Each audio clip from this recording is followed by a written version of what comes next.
هاي، أهلين معاكم فلوجز باي دانا.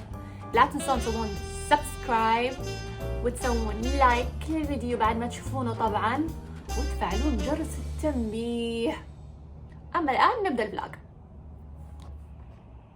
اليوم أبي المستمعين أو اللي راح يسمعون رسالتي يكونون واعين. اللي مش واعي وعقله مش قادر يستوعب اللي يصير لا يسمع الفلوج. فحابة الناس الواعية، مش شرط تكون معاي، مش شرط تكون ضدي، الناس الواعية المحايدة إذا في موجود ناس محايدين، أبيها تسمع الكلامي وتستوعبه زين. أنا عندي قناعة تامة إنه مشاهير السوشيال ميديا ومشاهير العرب بشكل عام عبارة عن أراجوزات، مهرجين وأدوات تستخدمها السلطات الحكومية، سواء عصابات بالسلطات بالحكومة أو عصابات غسيل أموال. المهم هذول مجرد أدوات وأراجوزات، مثل ما يسمونهم الأجانب أو الغرب puppets، دمى. هذول عبارة عن عصابات يستخدمون أساليب تشبيح. هم مش موضوعنا اليوم بشكل خليني أركز اليوم على موضوع آخر، وهو الأساليب اللي يستخدمونها هذول العصابات، التشبيح أو نوع التشبيح اللي يستخدمونه في مجال السوشيال ميديا. في حاجة إذا أنتم مو عارفين راح أحط لكم اللينك تبعها في الديسكريبشن بوكس.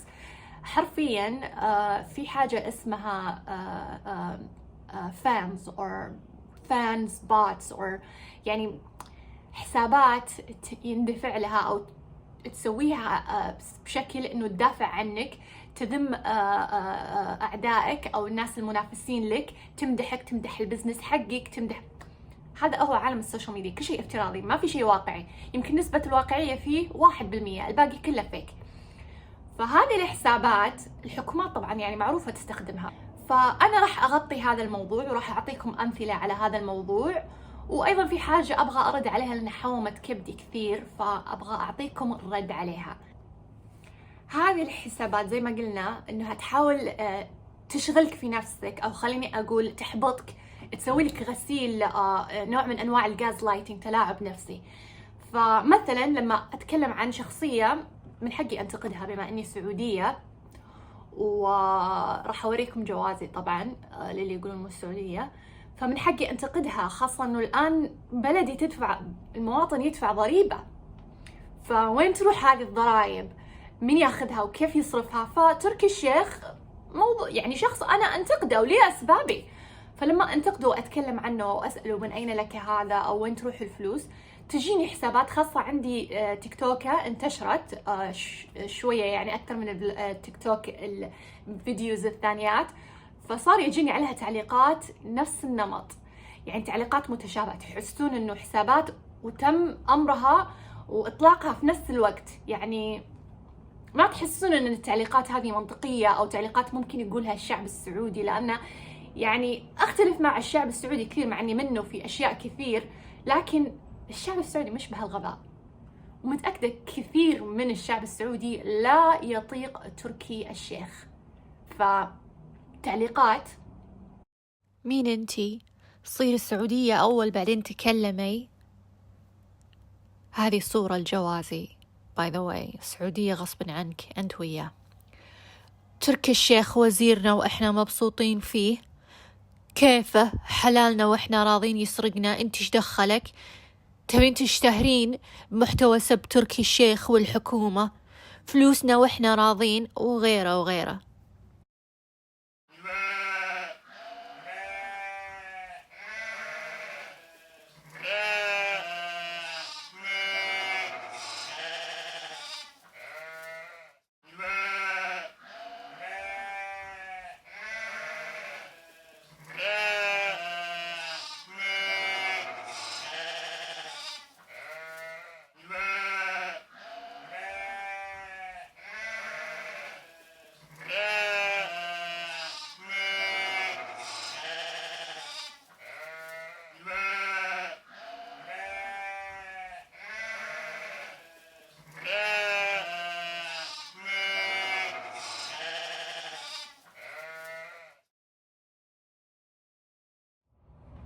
وطبعا في تعليقات كذا شدتني او خلت يعني انا عارفه من زمان ايش وضعها، لكن في ناس معني قلت الناس مغيبه ما بيها تسمع او تشوف هذا الفلوج، بس يلا نكسب فيكم اجر ونوعيكم، فاسمعوا لهذا الموضوع وركزوا فيه زين. انا تجيني تعليقات، طبعا موضوع روان ابو زيد اللي هي مودل روز تكلمت فيه مواضيع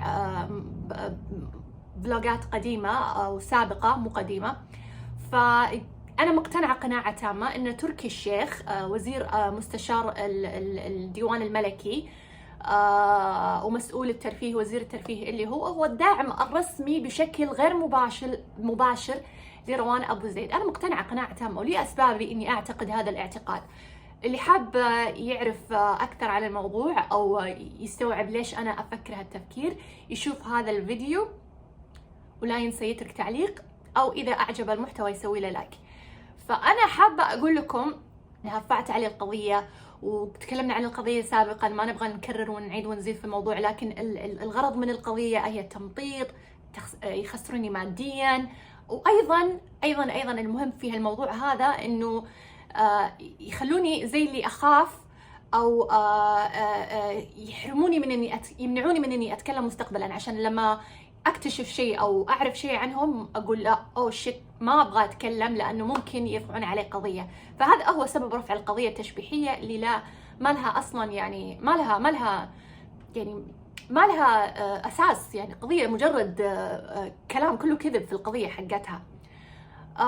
فاللي ابي اقوله انه انا لما اتكلم عن هذه القضيه او ادافع عن نفسي، من حقي ادافع عن نفسي، يعني هي اشوف انا مقتنعه، انا قناعه تامه انها دفعت لصحيفه الان واي بوست، هي صحيفه كلها اشاعات ترى، يعني صحيفه ابو تبن يعني خربوطي، فدفعت لهذه الصحيفه عشان تتكلم عني. يعني واضح ترى اللي يقرا المقال هذا وراح احطه بال description box صندوق الوصف، مرة يعني مش محايد الموضوع كله، يعني قاعد يمدح فيها ويحطني أنا بصندوق اللي أبغى أخرب عليها لأني غايرة منها. فالموضوع ما فيه إنه أنا من حقي أتكلم ومن حقي أرد، فلما أرد وأتكلم وأقول كلام منطقي تجيني تعليقات بدل ما يتناقشون مع النقطة تقول ما درت عنك روز، ما درت عنك روز، مو فاضية لك، تبين شهرة من وراء روز، تبين. أنا ما أبي شهرة من وراء أحد. أنا إذا في شيء غلط أشوفه شيء غلط راح أتكلم، راح أقول بغض النظر عن مين الشخص، مشهور مش مشهور، وخاصة إذا كان مشهور لأنه تأثيره على العالم أكثر فمن حقي أتكلم. خاصة أنه أنا حاليا عندي رخصة صحافة وراح أوريكم إياها بعدين، ولا تدرون شلون أوريكم إياها الحين. طيب نرجع للموضوع هذا. أنا حامت كبدي من هذه الحسابات اللي تقول هالكلام، وطبعا أنا متأكدة أنها يا حساباتها هي تدخل من حسابات وهميه يا حسابات الناس اللي تدفع لهم. يعني مستحيل أنها مستحيل في ناس تفكر هالتفكير، أو حتى إذا في ناس تفكر هالتفكير. هذا المقطع لكم. تشوفون المذيعة مهيرة تتكلم في اللقاء مستضيفة روز، طبعا هذا عام 2020 بداية الحجر وما الحجر. طبعا يعني مثل ما انتم عارفين ان الموضوع هذا كله مدبر، من اللي يتحكم في MBC ومن يطلع فيها وايش يطلع فيها ومحتواها؟ الحكومة السعودية بقيادة محمد بن سلمان واللي تحته سعود القحطاني وتركي الشيخ. طيب اللقاء كله مدبر زي ما قلنا، الأسئلة معروفة كلها، يعني تمثيل في تمثيل. فمهيرة وروان أبو زيد مجرد أراجوزات دمى، أدوات بيد الإعلام السعودي اللي طلعهم في هذه اللقاء وخلاها تتكلم عني بشكل قذر ومقزز وبدون أدلة، فقط تخوين لي لأني حقوقية ولأني أقول الحق. هما الثنتين ما همهم، لأن فلوسهم تجيهم أول بأول، لكن إذا تم أمرهم أنهم ينبحون عن شخصية تطلع أو تظهر أو تتكلم عن الفساد فراح يتكلمون، لأنهم هم عبيد للي فوقهم. فهم الهدف أنه يدمرون مودل روز، عشان روز يعني كاسم مودل روز ماخذة حريتها كسعودية، عرفتي؟ فهذا الهدف، انه يطيحون روز عشان يبينون ان السعوديه بناتها ما عندهم حريه ولا عندهم مدري يعني اجنده بالعربي. فانا خليني في واحده منهم قضيه يعني حتى صارت انتشرت حتى في الصحف الاجنبيه، واحده مسميه نفسها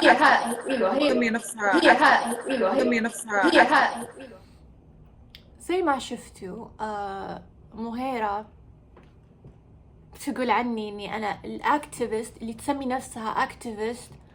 تستهبلين انتي؟ ايه انا اكتيفست، انا تبع النظام الامريكي او القانون الامريكي، او خليني اقول الحمايه اللي انا الحين تجيني من الحكومه الامريكيه بسبب اني اكتيفست. تجين انتي تقولين اللي تسمي نفسها اكتيفست؟ يا اجل ايش تبين؟ انت اللي تسمي نفسك مذيعه اجل، اذا بنستخدم النطاق هذا، ولا انت يعني مذيعه واسطه تراك. يعني بلاش نقول تسمي نفسها مذيعه، هي سمي نفسي ايه انا اكتيفست، ولا تسوي الربع اللي سويته يا رخيصه، يا اللي تنشرين بالمال يا عبدة السلطه. وهي بالنهايه مدفوع لها يعني من دول اخرى، بس خليه ساكته. اوكي، بس انت مكمله انك لا حابه اللي تسمي نفسها اكتيفست وبعدين تقول اسمي. شوفوا جابت اسمي. الحلو انها بعدين قالت تحسبين. بعدين لما تهاوشت معاها بتويتر قبل لا يتسكر تويتر حقي، قالت انتي ما درى عنك، متوقعين انه انا الكارير حقي راح يتطور وراح يعطوني بونسز اذا جبت طريق. اجل من اللي جايب طريقي؟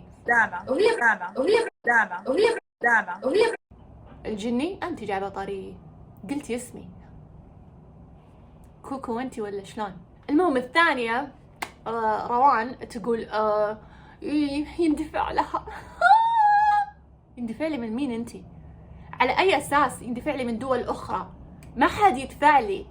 انا بيني وبينك المحاكم، حساباتي انا مستعده اعطيها للمحاكم، ما حد يدفع لي. انتي مو مستوعبه ومو قادره لانك انسانه قذره ماديه بحت، واطيه، مستعده تسوين اي شيء. ولما اقول اي شيء تتذكرين الاسك حقك، اي شيء عشان الفلوس. ما انتي مستوعبه ان في انسان ممكن يضحي بنفسه ويحط حياته تحت يعني الخطر عشان يقول كلمه الحق؟ مو مستوعبه لانك انت قذره، يعني انت خارج البيئه حقتك، يعني قذره، ما راح تستوعبين الكلام اللي انا اقوله او الشيء اللي انا اسويه او التضحيه اللي انا قاعده اسويها. فتقول عني عميله ويندفع لي من جهات اخرى، ويجوني بعدين الحسابات البلطجيه حقتها تقول ما درت عنك. اجل وشو هذا؟ النهايه مدفوع لها يعني من دول اخرى، بس خليه ساكت. كلكم سمعت. اوكي، بس انت مكمله مكمله انك تقول عني عميله. تبوني اسكت؟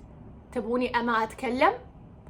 ونفس الشيء بعدين لما طلعت باللقاء مع انس وقالت انه الجروب هذا تتكلم عن جروبي، ويجون الناس يقولون ما قالت اسمك. طيب تراها يعني قالت اسمي قبل، ما احتاج كل شوي تقول اسمي، لانها قالت اسمي قبل وجابت العيد وورطت نفسها. فالحين صارت تتلمح من بعيد. لا تفكر فيني وتجيب طاري وتحاول تدمر حياتي وتشبح علي. انا يعني عندي قناعه تامه انها كلها تشبيح اللي يصير هي وتركي الشيخ خورا.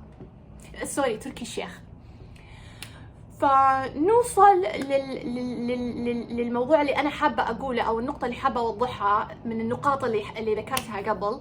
انه انا يعني وما ليش اقول يعني انا ما احب اقول انا ما احب اتكلم عن نفسي كثير، بس من جد انا تعرضت لتضحيه التشبيح وتهديدات بالقتل. يعني والله يعني تعبت وانا اعيد هالكلام، بس كثير اوريكم ادله. تهديد بالقتل، وريتكم قبل محاوله التخريب بيني وبين خطيبي، محاوله التخريب بيني وبين اهلي، انتحال شخصيه، قاعدين ينتحلون شخصيتي ويكلمون اهلي ويتطاولون على امي على اساس انها انا. يعني قاعده تصير اشياء يعني مستحيل انها شيء عشوائي، واضح انه هجوم منظم. ترى وكل هذه الاشياء بدات تصير لما جبت طاري الفساد واللي يصير واحتماليه غسيل الاموال، وهذه الاشياء كلها ترى صارت لي. فانا اكتيفست غصب عليك يا مهيره، لان كل اللي قاعد يصير لي هذا من تشبيح وظلم وتعدي واشياء كثيره انا ما اقدر اقولها لانها حاليا تحت التحقيق في السلطات الامريكيه، راح تطلع بعدين في محاكمات فيدراليه، يعني ما يحتاج نتكلم عن هالموضوع اكثر. فهذا كله لاني اكتيفست. يعني كل هذا اللي اسويه بعدين تجيني وحده حكومه زي مهيره وروز روان ابو زيد ويقولون عميله تسمي نفسها اكتيفست. لا، أنتم الفسدة، أنتم عملاء للحكومات الفاسدة، لأن مصلحتكم قبل كل شيء. أنا مصلحتي ومصلحة الناس سواسية. شفتوا الفرق بيني وبينكم؟ تعالوا أنتم يا جماعة روز مادر تانك، وأنتي معهم يا روز لأنك أنا عارفة أنك بتتابعين. روان نهي ولا مقمط سوري محمد زوجها محمد المورقي اللي كان ماسك حسابه بتويتر، كانوا يروحون للناس اللي عندها متابعين او خليني اقول النسويات بتويتر ويقولون لهم انه دانا، انه ما يقولون اسمي يعني زي كذا سواء بالانجليزي او بالعربي، يدخلون عليهم زي ما انتم شايفين ويقولون انه انا لما قلت انها عنصريه وانها تكره المثليين انه انا كذابه، انا دانا زي ما انتم شايفين، وانا ازورت المقاطع. طبعا هذا اتهام خطير لي انا لان انا ما زورت المقاطع وكلكم شفتوا المقاطع وهي قالتها انا ما زورت شيء، وهذه هي المقاطع. ما تحرشينها هنا، السمر ما يتحرشون، بس تقولين لها بها تمسكي مع شعرك كذا وتمعسك بالارض وتلفك كذا عرفتوا وتتقطع خصر شعرك عاد عادي. بنتها متزوجة بس تحب واحدة، يعني واحدة تحب واحدة، كل شيء خارج عن نطاق الطبيعة فهذا شيء مو طبيعي، فهذه ما تمشي بالنصيحة.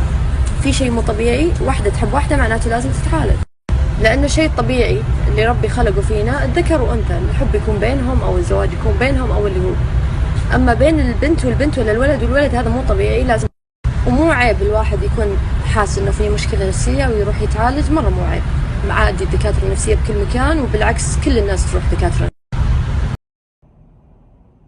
يعني أنا ماني فاهمة شلون شفتوا كلكم المقاطع شلون تكذبين، شفتوا شلون هي حقيرة مضطرة تكذب على القضاء، قاعدة تكذب على القضاء على المحكمة وتقول تزوير وتزوير، وانتم كلكم شفتوا المقاطع شفتوها. يعني مجددا اخرسوا يا جماعتها او الشبيحة اللي تشتغلون عندها، اخرسوا، لان هي لما تستمر في التشبيح علي ورفع قضايا او تهديد بقضايا وتتكلم من حقي ارد، ما راح انتظر المحكمة لين بعد 3-4 سنين تعطيني حقي. المحاكم تطول، لا برد بالسوشيال ميديا، انا عندي مساحة اتكلم، حرية تعبير، انا في بلد حرية التعبير. عطاري حرية التعبير، تدرون ان روان ابو زيد تحب تعيش في امريكا وتستمتع في امريكا وتسوي كل شيء في امريكا من اشياء ممنوعة بالسعودية لانها حرام يا المسلمة يا اللي ما تتركين دينك عشان تعيشين حياتك، بس حرية التعبير او ماي جاد لا لا لا، ما تحبها، تخاف منها، تكرهها، تبي امريكا بس بغطاء بحكومة سعودية، تبي امريكا بس كفر كيس سعودي، فهمتوا شلون؟ يعني جوال امريكي بس الكيس سعودي، ما ادري فهمتوا ولا لا، بس يعني تبي البلد على مزاجها. فلما عرفت انه صارت مشاكل بينها هي وزوجها وصار في طلاق وكذا، فهي صارت تشبح عليه وتحاول انه ترجع للسعوديه. فعلى حسب كلامه انا ما ادري اذا عنفها او لا، رافعه قضيه تعنيف، بما انه قضايا التعنيف هنا ياخذونها بشكل جدي ضد المراه، ففي حال تم الاثبات راح يتكنسل اوراقه ويرسلونه للسعوديه. فهي قالت بالتسجيل هالكلام. So everything he has to go to Saudi because I know he will start now to talk about me on social media, and here is free speech, but in Saudi if he opened his mouth about me he will go to jail. Really? Yes, because it's like he cannot do anything on social media. That like more strict than here. زي ما سمعتوا ما تحب حرية التعبير وتقول انه هذا حرية التعبير في امريكا راح يتكلم عنها، طبعا يتكلم عنها يطلع فضايحها، عرفت لما يختلف اللصان ويظهر المسروق، هذا النظام ينطبق عليهم، هذا المثل ينطبق عليهم، او هذه القصة تنطبق عليهم، فهي ما تبي تطلع الفضايح، فتبيه يعني حسب هذه القضية اللي هي رفعتها تتكنسل اوراقه ويرجع للسعودية. بعدين شوفوا ايش قالت إذا رجع للسعودية، إذا فتح فمه، شوف شلون الثقة، شوفوا شلون إذا فتح فمه وتكلم عني راح يحطونه بالسجن. من وين جبتي الثقة هذه؟ كيف حط النظام السعودي في جيبك وقال إنه راح يسجنون رجل سعودي سبق واشتغل في القنصلية ويحطونه بالسجن عشان جاب طريق؟ ها؟ زوجته أنت، طليقته، من حقه يتكلم عليك، خاصة إنه عنده أدلة إنه خاينته حسب كلامه. كيف السعودية والنظام السعودي المسلم يحطه بالسجن؟ أسألكم بما تعظمون، أسألكم بالله. هذا الكلام ما يثبت أن الحكومة السعودية وراها ودعمتها. لكم عقل، استخدموه. راح أترككم الآن مع مقاطع لسعودي عايش بالخارج وقال كلام يلامس الواقع، يلامس الواقع لدرجة أني أخذته وراح أحطه لكم الآن تسمعونه.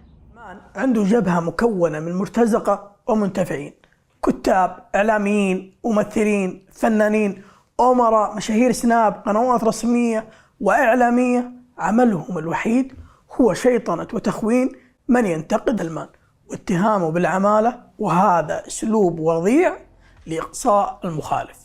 ويتهمون كل حر شريف بخيانة الوطن. ليش؟ لأنه يفضح فساد سيدهم، بينما الخائن هو من يسرق من أموال الدولة. الخائن هو من قدم مصلحة نفسه على مصلحة الوطن. أخيرا وليس آخرا، إن ما يقوم به الأحرار الشرفاء من انتقاد هذا التفحيط والفشل السياسي وهذه الانتهاكات اللي قاعدين نشوفها في وطننا الغالي ليست إلا الوطنية بكبريائها وعنفوانها. وأما ما يقوم به هؤلاء المرتزقة المنتفعة ليس إلا تشبيح بمقابل. مثل ما شفتوا الكلام هذا يطابق أو يلامس الواقع اللي أنا قاعدة أعيشه الآن مع روز أو أي أحد الشبيحة الثانية المتنفعة من النظام الحالي السعودي الحالي. وأحب أقول لكم للمرة المليون، لأنه إحنا تعبنا وإحنا نقول الحكومة ليست الوطن. أيها الوطنجية، الحكومة ليست الوطن. إحنا نحب الوطن أكثر منكم ونخاف على الوطن ومصلحة أهل الوطن أكثر منكم.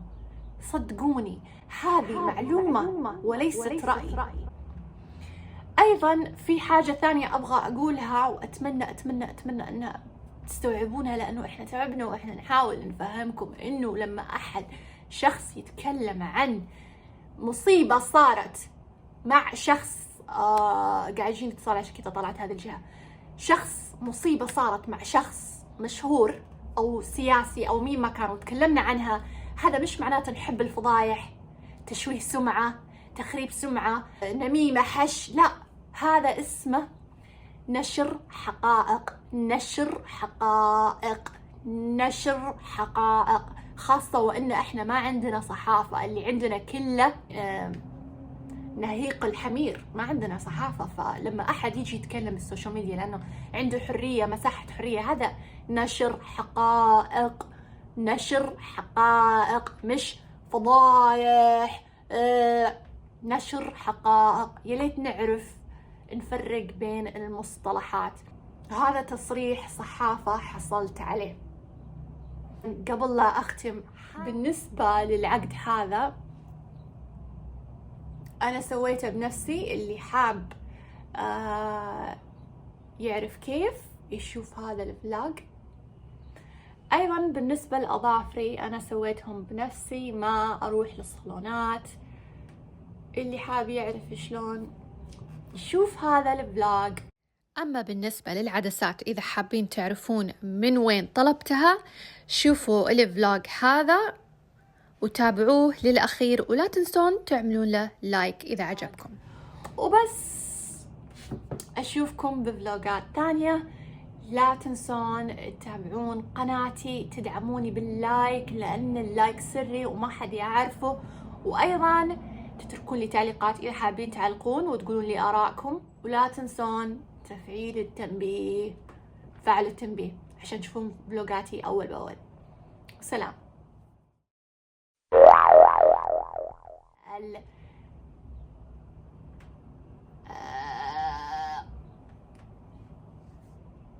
أهلين. اوكي، وش فيك شتين معاكم